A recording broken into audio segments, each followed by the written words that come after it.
우리에게 주시는 하나님 말씀 마가복음 4장 35절에서 41절입니다. 마가복음 4장 35절에서 41절 말씀 제가 봉독하도록 하겠습니다. 그날 저물 때에 제자들에게 이르시되 우리가 저편으로 건너가자 하시니 그들이 무리를 떠나 예수를 배에 계신 그대로 모시고 가매 다른 배들도 함께 하더니 큰 광풍이 일어나며 물결이 배에 부딪혀 들어와 배에 가득하게 되었더라.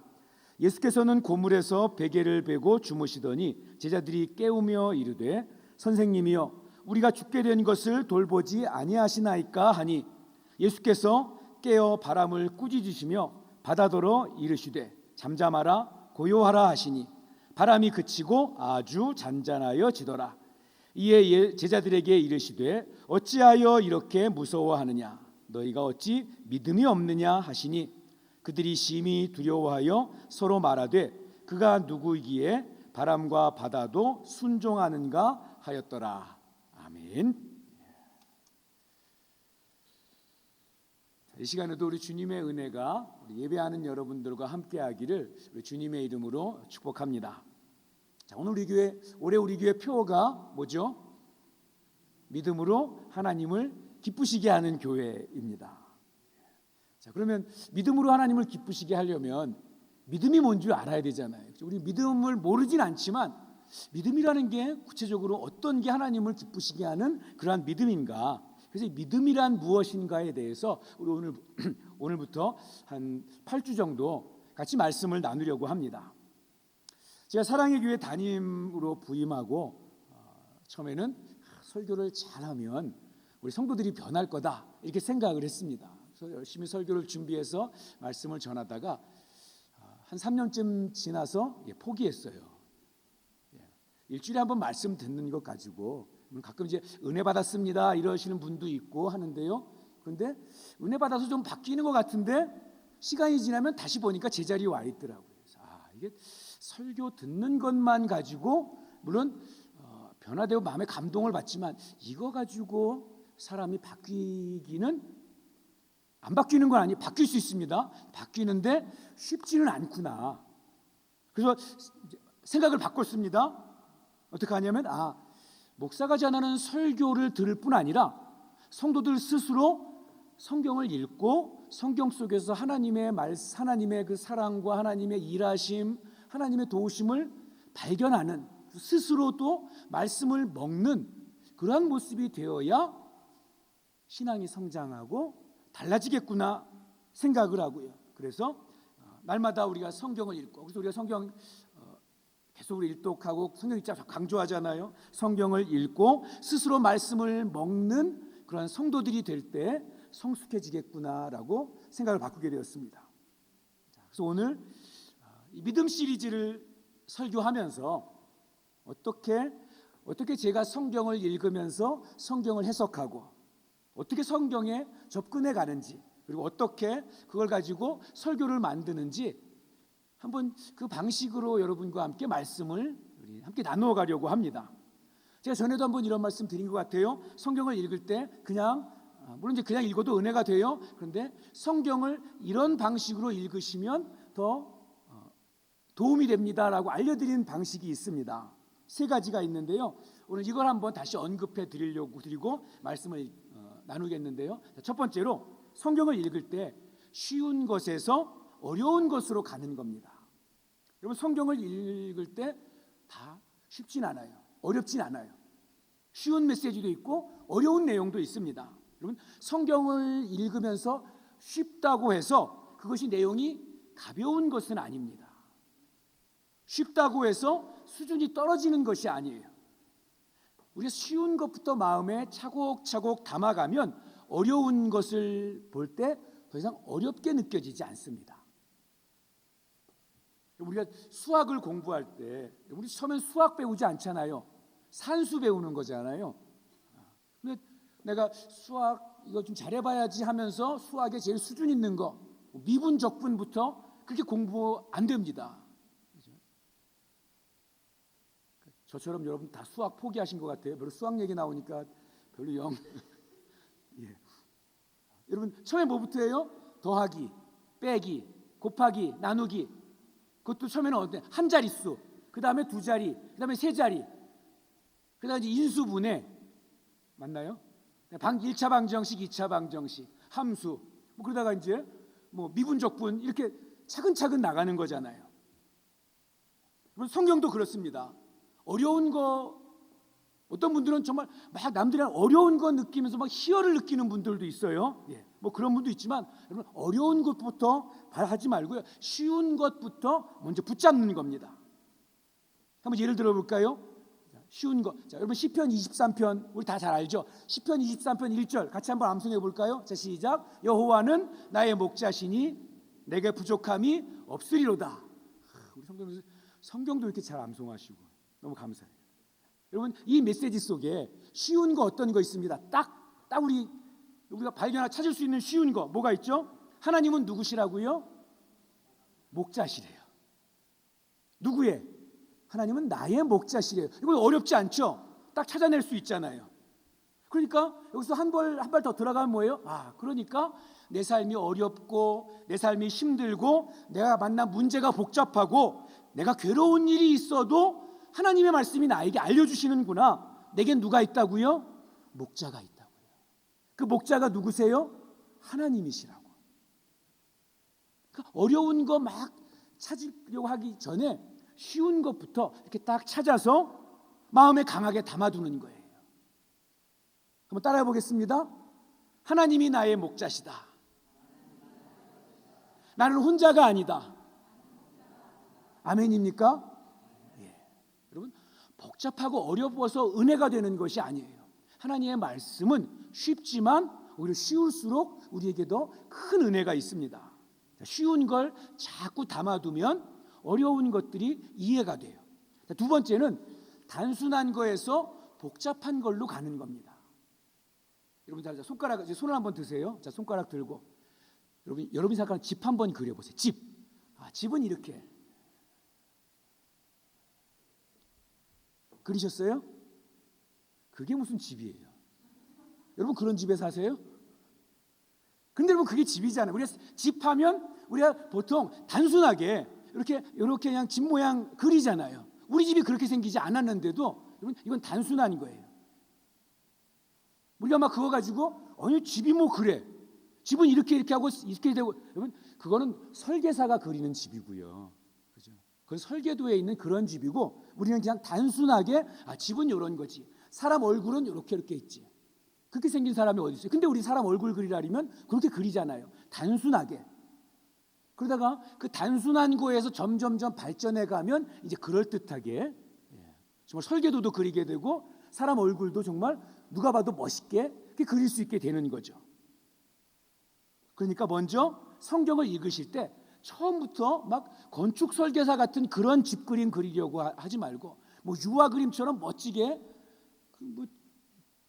누구 하여간 뭐 고호나 뭐 이런 사람처럼 멋지게 그림 그릴 생각하지 말고 그냥 처음엔 단순하게 하나님의 말씀 단순한 것부터 붙잡는 것입니다. 성경 읽으면 복잡한 내용 사실 많이 나와요. 뭐 역사 이야기도 나오고 연도도 나오고 처음 들어보는 뭐 사람 이름, 지명 뭐 이런 거 나오잖아요. 근데 그런 건 복잡한 거예요. 그런 건 나중에 자꾸 읽다 보면 쌓이면 이게 이해가 되고요. 성경은 단순한 것부터 붙잡는 겁니다. 복잡한 게 언제 이해가 되느냐? 단순한 게 쌓이면 복잡한 게 이해가 되는 거예요. 그러면 작년에 성경 일독 다 했는데 그 목사가 자꾸 올해도 또 성경 일독하자고 올해는 무슨 여행 코스까지 정해가지고 막 읽으라 그래요. 그거 왜 읽어요? 한 번 읽었으면 됐지. 소설책도 한 번 읽으면 두 번째 재미없잖아요. 근데 성경은요 그렇게 처음에 읽을 때는 이해가 안 되니까 쉬운 거 붙잡고 단순한 거 붙잡고 하다가 다음에 또 읽을 때는 조금 더 올라가고 조금 더 올라가고 그래서 나중에는 큰 그림이 그려져서 성경이 쏙쏙 잘 이해가 됩니다. 자, 세 번째는 선명한 거에서 애매한 것으로 나아가는 것입니다. 성경을 보면요 선명하게 주님이 딱 말씀해 주신 그런 것들이 있어요. 또 어떤 거는 굉장히 애매하게 이게 맞나 틀리나 이게 무슨 얘기하는 건가 이렇게 생각되는 부분도 있습니다. 근데 애매하고 우리를 혼란스럽게 하는 것은 나중에 이해하면 돼요. 먼저 성경에서 분명하게 선명하게 이야기하고 있는 것부터 붙잡는 거예요. 여러분, 한번 구원 받았는데 신앙생활 제대로 안 하면 그럼 그 구원이 하나님께서 그 구원을 취소시킬까요? 안 시킬까요? 안 시킵니다. 그런데 많은 사람들이 그렇게 생각하지 않는 분들이 있어요. 내가 신앙생활 잘하다가 신앙생활 제대로 안 하고 교회 잘 안 나가고 하나님 말씀대로 안 살면 죄도 짓고 이러면 하나님이 내 구원을 취소시킨다, 이런 생각 가지고 계신 분들이 많아요. 자, 성경이 뭐라고 이야기해요? 영접하는 자, 곧 그 이름을 믿는 자들에게는 하나님의 뭐가 되는? 자녀가 되는 권세를 주셨으니. 자, 왜 너를 구원했다, 천국 보내주겠다 이렇게 얘기하지 않고 자녀가 되는 권세를 줬다 이렇게 말씀하실까요?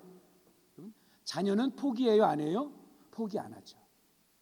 인간 부모들은 가끔 이 포기하는 부모들이 있어요. 그래서 얼마 전에도 그 아기 학대해서 죽여서 입양한 아이도 아닌데 친아이인데 그 재판한 거 결과가 나왔더라고요.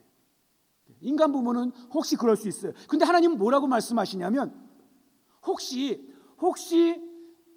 갓난아이 젖 먹이는 어미가 그 아기를 잊어버릴 수는 있어도, 여러분 애기 엄마들 젖 먹이는 내 아기 잊어버릴 수 있어요? 그거 안 되잖아요. 그런데 혹시 인간은 그럴 수 있을지 몰라도 나는 너희들 잃어버리지 않는다. 절대로 잊어버리지 않는다고. 그래서 하나님이 자녀가 되는 권세를 주신다 이렇게 말씀하신 거예요. 버리지 않는다고 주님께서 또 확증까지, 보증서까지 써주셨어요. 그게 뭐예요? 하나님의 독생자 예수 그리스도를 이 땅에 보내주신 거예요. 예수를 죽게까지 하면서 우리를 자녀 삼아 주시고 우리를 하나님이 붙잡아 주신다는 것입니다. 절대로 여러분 버리시지 않는다는 사실을 꼭 믿으시기 바랍니다. 그럼 이렇게 생각하는 분들 또 있죠.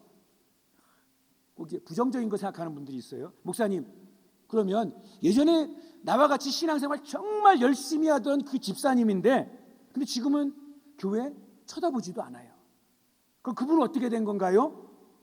여러분 애매하죠. 지금은 자기는 교회 안 나간다 그러고 예수 안 믿겠다고 그러는데 그럼 이런 건 어떻게 해야 되나요?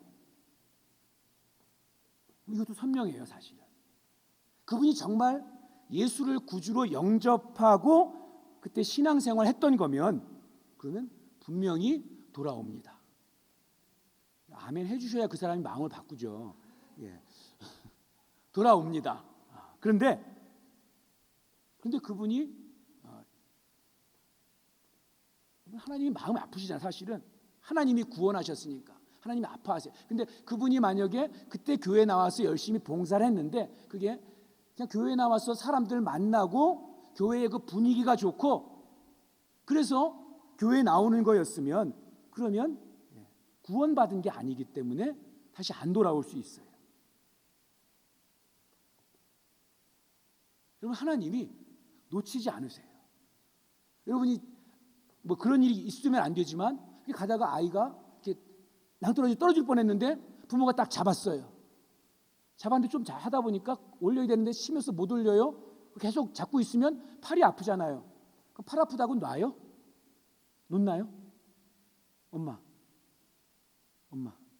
팔 아프다고 놓을 거예요? 저렇게 큰 아들인데 저렇게 무거워서 못 잡고 있을 텐데 절대로 안 놓죠. 내가 팔이 아무리 저려도 같이 떨어지는 한이 있어도 놓을 수 없잖아요. 그런데 여러분을 누가 붙잡고 계세요? 하나님이 붙잡고 계세요. 하나님이. 여호와는 나의 목자시니 나의 목자 되신 하나님이 나를 붙잡고 계신단 말이에요. 여러분이 구원해서 떨어져 나갈 일이 있습니까? 없습니까? 절대 떨어져 나갈 일이 없다는 거예요. 그러니까 요 구원에 대한 애매한 본문들이 있기는 해요. 그렇지만 선명한 거 붙잡으시면 돼요. 영접하는 자, 그 이름을 믿으면 하나님의 자녀가 되는 권세를 주셨으니 하나님이 세상을 이처럼 사랑하사 독생자를 주셨으니 그를 믿기만 하면 구원받는 거잖아요. 성경이 선명하게 이야기하고 있는 것부터 붙잡고 있으면 애매하게 이야기하는 부분을 이해할 수 있다는 것입니다. 자, 그러면 그런 마음을 가지고 오늘 본문을 한번 살펴보는 겁니다. 자, 우리 35절, 36절 같이 읽어보겠습니다. 자, 시작. 그날 저물 때에 제자들에게 이르시되 우리가 저편으로 건너가자 하시니 그들이 무리를 떠나 예수를 배에 계신 그대로 모시고 가매 다른 배들도 함께 가더니. 자, 이제 말씀을 하나씩 부는 거예요. 자, 제자들에게 자, 우리가 갈릴리 바다 저편으로 건너가자라고 제자들에게 이야기한 게 누구예요? 이거 누가 말씀하신 거예요? 예수님이 하신 거예요. 예수님이 제자들에게 야, 우리 배 타고 건너가자 말씀하셨어요. 그래서 예수님 말씀을 듣고 제자들이 예수님 모시고 지금 배 타고 갈릴리 바다를 지나가는데 생긴 일입니다. 예수님이 배의 고물은 배 뒤편을 고물이라고 이야기한대요. 배 고물에서 베개를 이렇게 베고 주무시고 계시는데 갑자기 바다의 가운데서 막 큰 광풍이 일어났대요. 여러분, 광풍이 뭔가요? 글자 그대로 해석하면 미친 바람, 그죠? 미친 바람. 왜 미친 바람이냐고 하면 바람이 세서도 그렇지만 방향이 없는 거예요. 막 어디서 한 방향으로 불면 이 갈릴리 바다 건너서 바닷가로 이렇게 갈 수 있는데 이거 그 가운데서 막 회오리처럼 방향 없는 바람이 막 여기저기서 부는 거예요. 마치 그런 거 있잖아요. 우리 텍사스에 가면 텍사스 가는데 가면 토네이도라는 게 불다리잖아요. 이거 방향이 제대로 없는 거잖아요. 그래서 방향이 없으니까 이게 꼬여서 회오리 바람이 되는 거잖아요. 막 그런 바람인 거죠. 미친 바람, 방향도 없는 거센 바람. 그래서 그 바람에 이 배가 나아가지 못하고 막 그 파도 속에 물이 막 들어오고 배에 물이 차서 가라앉게 된 거예요. 그때 제자들이 주무시고 계신 예수님을, 그러니까 예수님 도대체 얼마나 깊이 잠들었길래 그런 상황이 돼도 잠을 안 깨우고 계세요? 예수님 막 깨우면서 우리가 죽게 된 것을 돌아보지 않으십니까? 이렇게 말씀하셨어요. 그러니까 예수님이 부시시 일어나셔서 바람과 바다를 잔잔하게 하십니다. 그리고 나서 제자들에게 이렇게 말씀하시는 거예요. 너희가 어찌하여 이렇게 무서워하느냐? 너희가 어찌하여 이렇게 믿음이 없느냐? 이렇게 꾸짖는 내용이 오늘 본문의 내용입니다. 자, 그럼 이 본문의 내용을 우리가 아까 배운 세 가지 가지고, 그렇죠? 여기서 쉽고 간단하고 선명한 걸 한번 같이 찾으면서 같이 설교를 만들어 보는 거예요. 자, 오늘 여기서 말씀에 찾을 수 있는 제일 쉬운 메시지, 선명하고 단순한 거 찾으라고 하면 여러분 뭘 찾을 수 있을까요? 저는 이거가 먼저 눈에 들어왔어요. 우리가 예수님과 동행해도 풍랑을 만날 수 있구나. 예수님과 함께해도 고난이 내게 찾아올 수 있구나 하는 거예요. 아까 제가 꼭 기억하고 계시라 그랬죠. 배 타고 건너가자고 누가 제안했어요? 누가 제안했어요? 예수님이 그렇게 하자고 말씀해 주셨어요. 그죠? 제자들은 예수님이 하자고 하니까 예수님 말씀에 순종해서 배 타고 건너간 거예요. 심지어 그 배 안에 누가 있어요? 예수님이 계세요. 예수님이 계시는데도 큰 광풍을 만났다는 것입니다. 예수님 말씀대로 했는데, 예수님 시키는 대로 했는데, 예수님과 함께 가고 있는데 바람이 불고 파도가 치고 가라앉을 그런 상황, 한마디로 얘기하면 죽을 것 같은 그런 상황이 된 거죠. 여러분, 우리가 이런 생각 가질 때가 있잖아요. 하나님, 도대체 내가 뭘 그렇게 잘못했습니까? 하나님, 내가 그래도 기도도 하고 내가 요즘은 신앙생활도 잘하고 있는데, 내가 하나님 말씀도 꼬박꼬박 읽고 하나님 생각하는데, 내가 그래도 예수 믿는 사람인데 하나님, 내가 왜 이런 일 나에게 주시는 겁니까? 내가 뭘 그렇게 잘못했습니까? 내가 왜 이런 고통 겪어야 됩니까? 내 아이에게 왜 이런 문제가 생겨야 합니까? 그런데 하나님께서 이렇게 우리에게 격려의 말씀 주시는 거예요.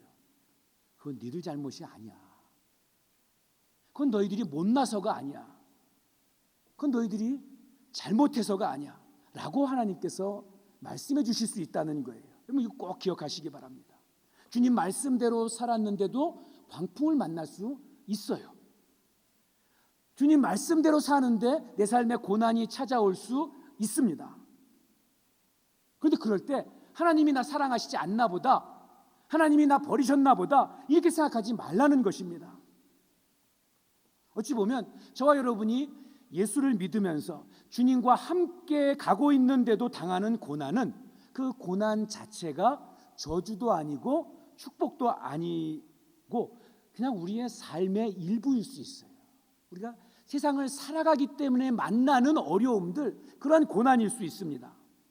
예수 믿고 살아가는데도 우리 자녀들이 아픈 일을 당하기도 하고요, 예수 믿고 살아가는데도 내가 어려움 당할 수 있고, 내가 기도하며 살아가는데도 누가 나를 배신하고 힘든 일 겪게 될 수 있다는 것입니다. 그런데 그 고난이, 그렇게 만난 고난이 정말 저주가 되거나 또는 그렇게 만난 고난이 축복이 되기도 하는데,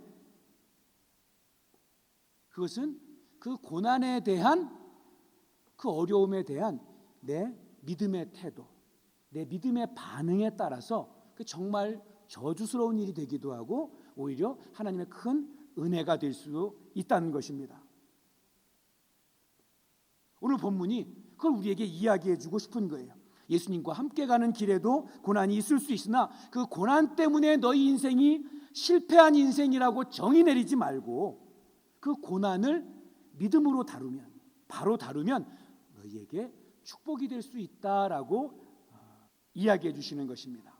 자, 오늘 본문 가운데 우리가 발견할 수 있는 쉽고 또 단순하고 선명한 메시지, 또 뭐가 있을까요?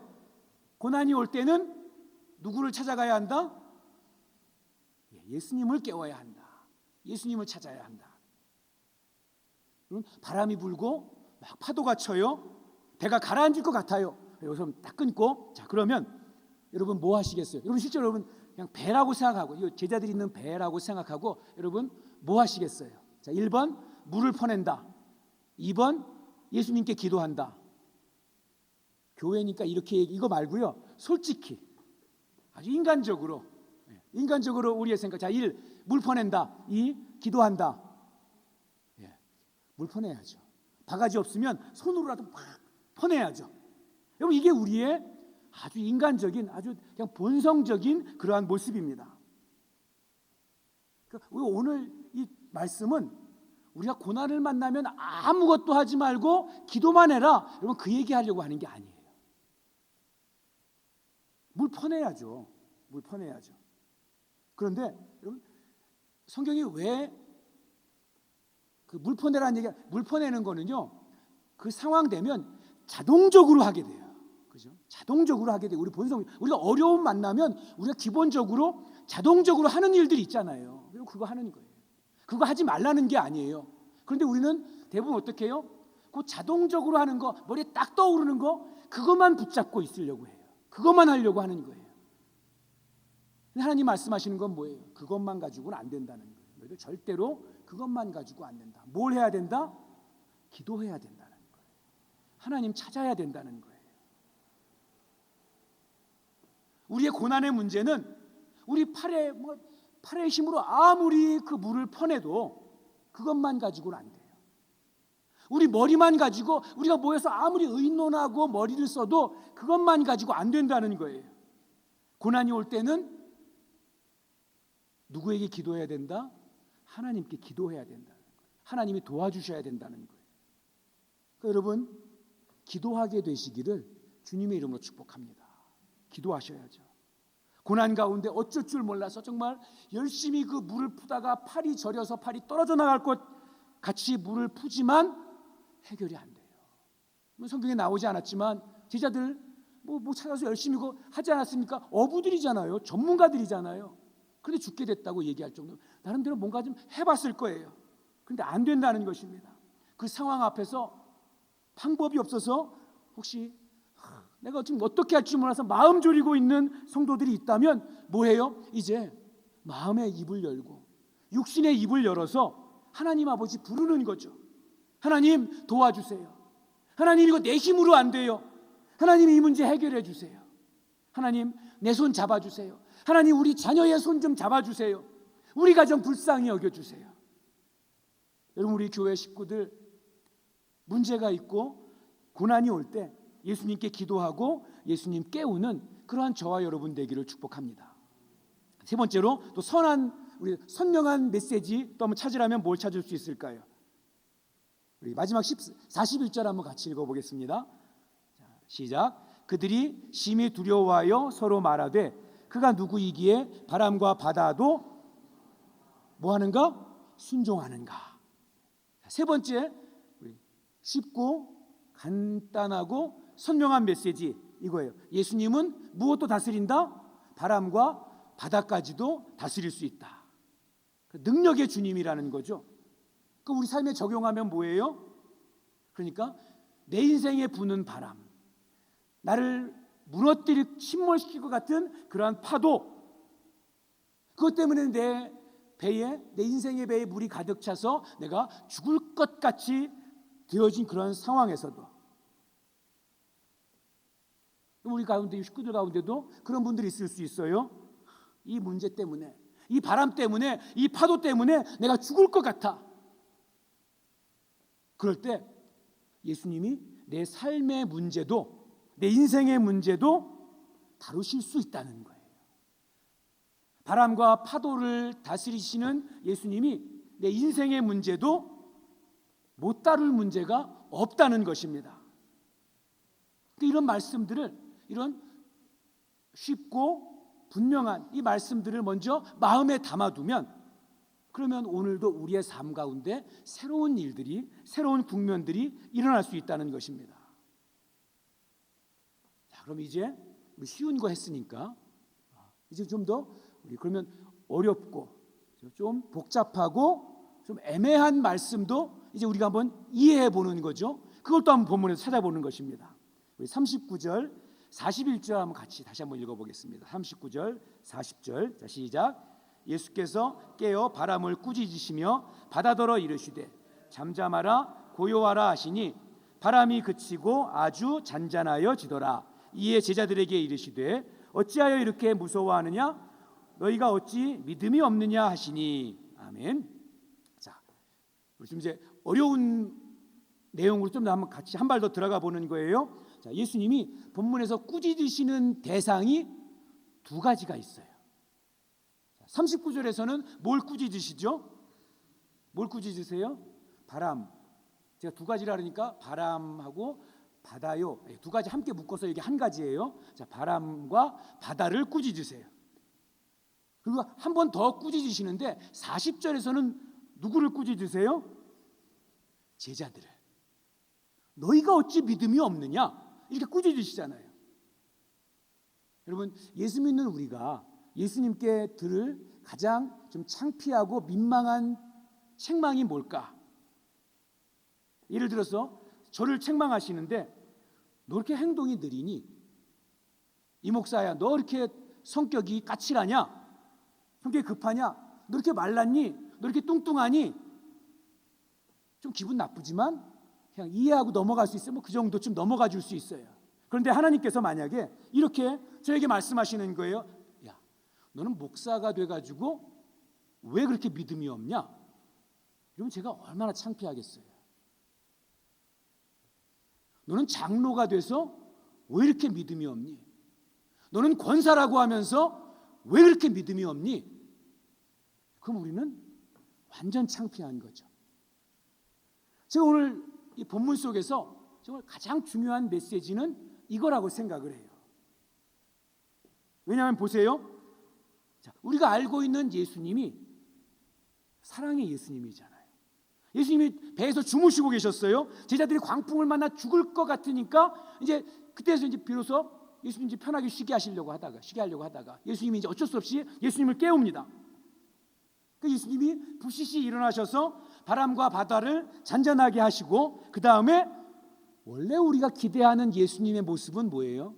예수님 사랑의 예수님인데, 여러분 성경에 나와, 성경 보지 마시고 이번에는 성경에 나와 있는 거 말고 우리 신앙 상식을 가지고, 자, 1번 제자들을 야단친다.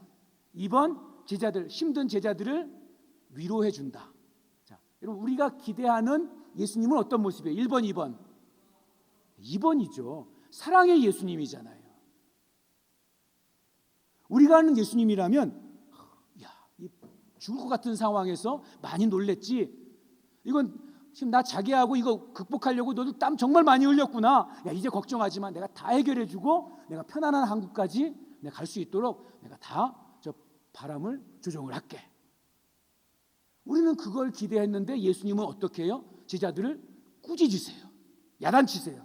뭐라고 꾸짖냐면 니들 왜 이렇게 믿음이 없냐? 왜 이렇게 무서워하냐? 여러분, 그럼 우린 제자들 모습을 한번 살펴봐야죠. 도대체 우리가 보기에는 안 그런 것 같은데 도대체 뭐가 제자들에게 믿음이 없던 건가? 여러분, 제자들이 한 일이 여기 두 가지가 나와요. 하나는 바람과 파도를 무서워한 거예요. 두려워한 거. 그러니까 예수님이 먼저 왜 이렇게 두려워하느냐 이렇게 이야기하시잖아요. 여러분, 두려워하는 거 이거 죄입니까 아닙니까? 이거 사실 우리의 감정이에요. 누군가 갑자기 우리 가정에 갑자기 누가 아이가 갑자기 아프면 두려운 마음이 생기잖아요. 갑자기 내가 사업이 부도의 위기로 몰렸어요. 그러면 두려워요 안 두려워요? 두려워하는 게 정상이죠. 이거 우리 마음속에서 일어나는 자연스러운 감정이에요. 자, 두 번째로 그 두려움 속에서 제자들이 한 믿음의 반응이 무엇인가 하는 거예요. 자, 제자들이 어떻게 해요? 제자들이 뭐 해요? 예수님 깨워요. 성경에 나는 뭐 다른 거 안 나와 있어요. 다른 뭐 물 퍼냈다, 뭐 돛을 조정했다, 배 어떻게 이런 얘기 안 나와요. 두려워했다. 그다음에 뭐 했다? 예수님 깨웠다. 이 두 가지만 기록하고 있습니다. 자, 이번에도 또 우리 신앙 상식 가지고 가장 상식이니까 특별한 거 아니죠? 보편적인 그 우리 생각 가지고 한번 답해 보세요. 자, 내가 죽을 위기를 만났어요. 그때 예수님 찾고 예수님께 부르짖었어요.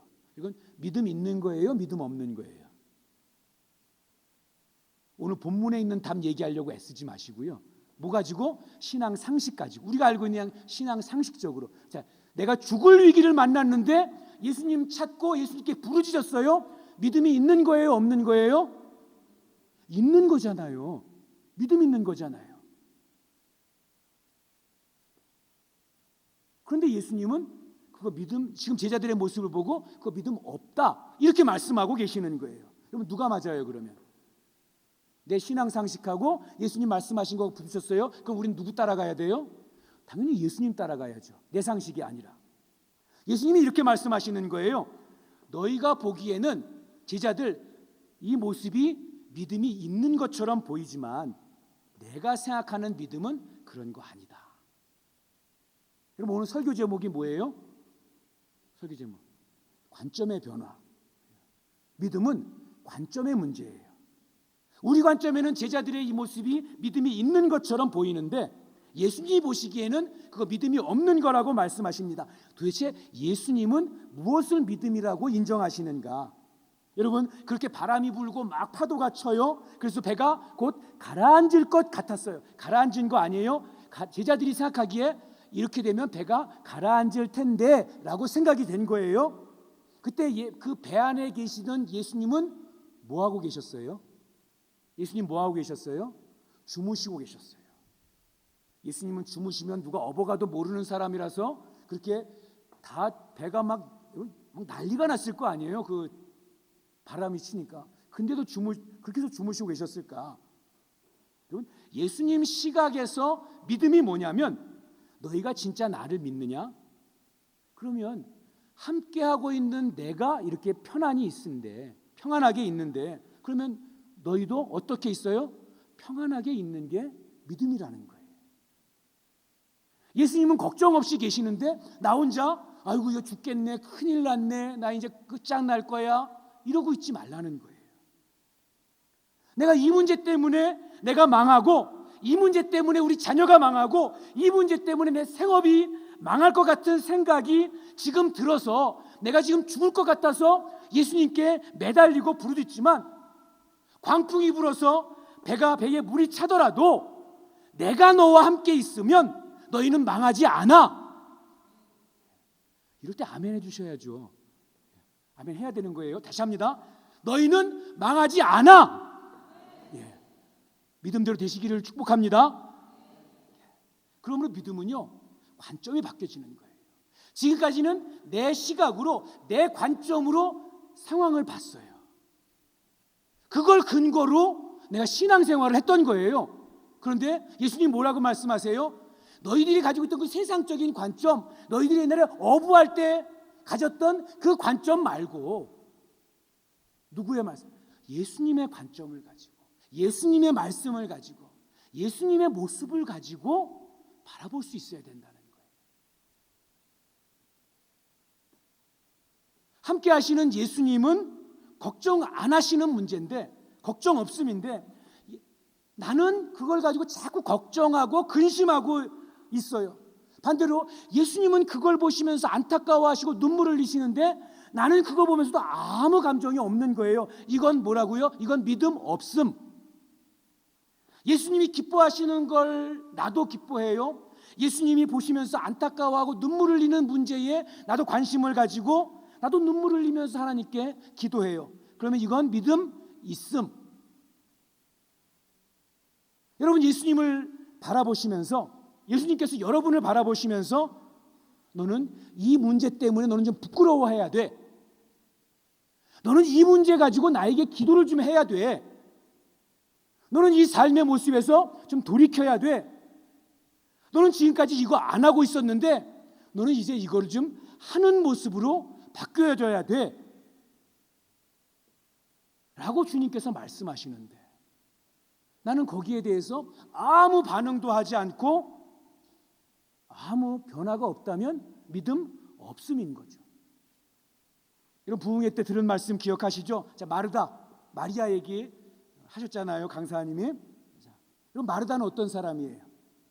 자기의 열심을 가지고 예수님을 대접하려고 했어요. 그래서 예수님 오셨는데 그 음식 준비하느라고 정말 바빴죠. 이거 못된 건가요? 아니요, 착한 일이에요. 아주 귀하고 훌륭한 일입니다. 마리아는 어떤 사람이었어요? 예수님 오셔서 말씀을 전하시는데 그 발치에 앉아서 예수님 말씀에 귀 기울였어요. 언니는 열심히 식당에서, 주방에서 일하고 있는데. 여러분, 이 둘에 대해서 예수님이 뭐라고 말씀하세요? 마리아가 더 나은 쪽을 선택했다. 그래서 이 말씀 듣고 우리 다음 주부터 주방 봉사 안 하고 교회 주일학교 봉사 안 하고 예배만 열심히 드려야지.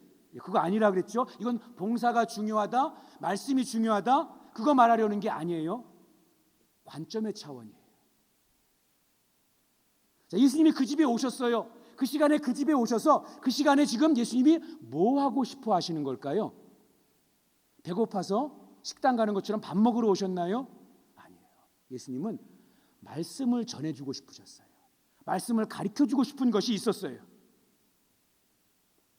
예수님이 말씀을 가르쳐주고 싶어 하시니까 마르다는 그 발치에 앉아서 예수님이 가르쳐주시는 말씀에 귀 기울인 거예요.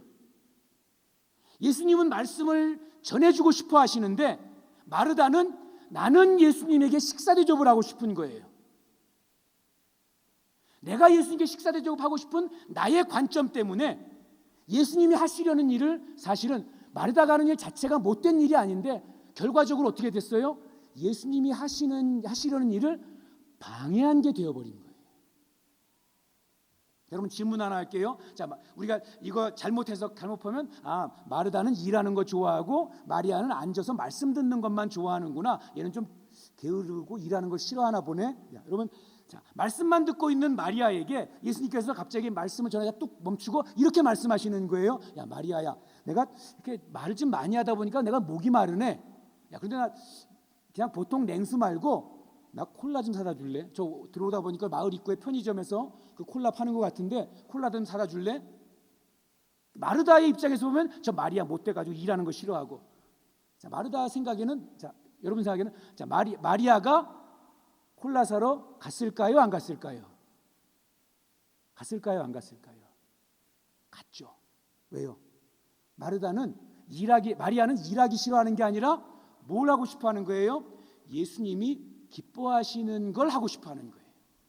마르다는 착한 사람, 믿음이 좋은 사람, 근데 내가 섬기고 싶은 대로 섬기고 싶어 하려는 거예요. 내가 순종하고 싶은 거를 내가 순종하고 싶은 시간에 하려는 거고, 마리아는 예수님이 원하시는 시간에 예수님이 원하시는 방식으로 순종하려고 한 거죠. 마리아는 기쁜 마음으로 아마 갔을 거예요. 왜요? 예수님이 기뻐하시는 것을 중요하게 생각했으니까. 여러분, 교회 오래 다닌 사람들이 실수하는 것 중에 하나가 뭐냐면요, 내 방식대로 하나님을 믿고 내 방식대로 하나님을 섬기려고 해요. 그럼 믿음이라는 것은 내 방식대로 하는 것이 아니라 주님이 기뻐하시는 것이 뭔지를 알고 나도 그걸 기뻐하는 거고, 주님이 눈물 흘리고 안타까워하시는 것이 뭔지를 알아서 나도 그것에 대해서 안타까워하고 눈물 흘릴 줄 아는 거예요. 사랑하는 성도 여러분, 믿음은 관점이 바뀌는 거예요. 지금까지는 내 관점으로 보고 판단했는데 예수님의 관점으로 생각하고 예수님을 기뻐하실 것을 생각하는 것이 믿음입니다. 예수님의 마음으로 바라보는 저와 여러분 되기를 주님의 이름으로 축복합니다. 하나님 아버지, 그렇습니다. 이 땅을 살아가는 동안에 우리 가는 길이 순탄하여 잔잔한 강 같든지 혹은 큰 풍파로 무섭고 어렵든지 우리와 함께 배를 타고 계시고 우리와 함께 가시고 우리를 이끌어 주시는 주님이 우리와 함께 하시기에 그 주님과 함께 그 풍랑 속에서도 우리의 영혼이 평안할 수 있음을 오늘 믿음으로 고백하고 또 그렇게 살아갈 수 있도록 주님 인도하여 주시옵소서. 하나님, 때때로 마음이 무너지고 힘들 때에 우리 주님 바라보게 하시고 어려우면 어려울수록 더 주님을 깨우게 하시고 주님이 평안타 말씀하시면, 걱정하지 마라 말씀하시면 주님과 함께 그 평안함을 누리고 주님이 기뻐하신다 하시면 나도 주님과 함께 기뻐하고 주님이 눈물 흘리시는 일에는 나도 함께 눈물 흘리면서 주님 따라 믿음 생활하는 우리 성도들 꼭 되게 하여 주시옵소서. 주님 기뻐하시는 일들을 우리도 기뻐하고 주님이 아파하시는 일들을 우리도 아파하면서 주님 앞에 착하고 좋은 믿음의 태도로 살아가는 우리 모두가 되도록 주님 함께하여 주시옵소서. 예수님의 이름으로 기도하옵나이다. 아멘. 우리에게 생명 주시고 풍성하게 하시는 예수 그리스도의 은혜와 우리에게 복 주시기 원하는 하나님 아버지의 크신 사랑과 보혜사 성령님의 함께하시고 역사하심이 하나님 앞에 나와 예배하고 믿음으로 하나님을 기쁘시게 하는 그런 삶이 되기를 소망하고 일단하는 주님의 사람들과 이들의 가정과 일터 위에, 과테말라 사랑의 교회 위에, 땅끝에서 복음 전하는 선교사들 위에 꼭 함께하여 주시기를 간절히 축원하옵나이다. 아멘.